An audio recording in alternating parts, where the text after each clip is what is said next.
Rolling.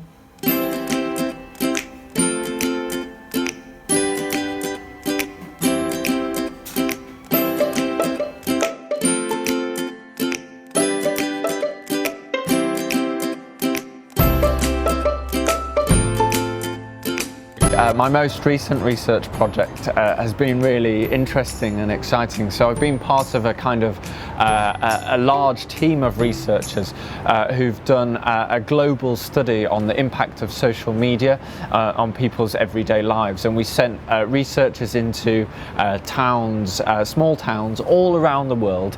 So places like in India, in Trinidad, and my own research in rural China.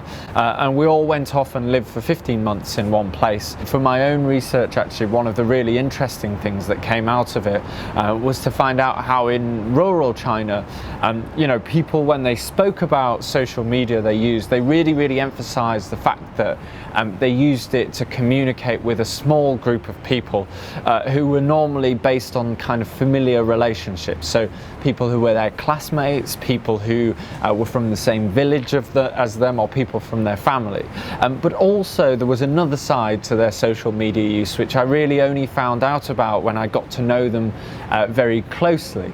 And that was the fact that actually a lot of people also use the same platforms to meet and chat to strangers, people who they didn't know, maybe from the other side of China or from nearby towns. And that really meant that these platforms opened up a whole new kind of sociality and a whole new kind of possibility of relationships.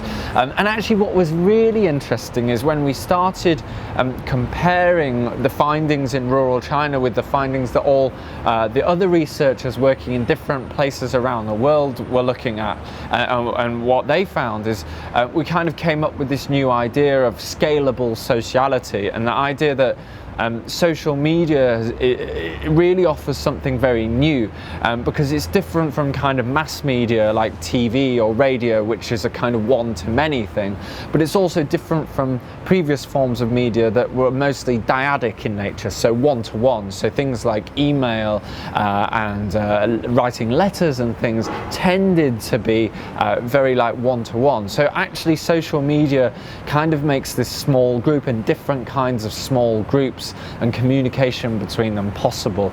In my own career and my own kind of progression, that's been incredibly important to kind of always be doing research, not just really going out into a particular place and doing kind of proper ethnographic research, but actually ethnography becomes something that you do all the way through your life. You can't turn it off, and I think that's really important. And I think something like anthropology or sociology, they're really vocations. You go on and it becomes part of your life, and I think that's why it's so rewarding and so great to do.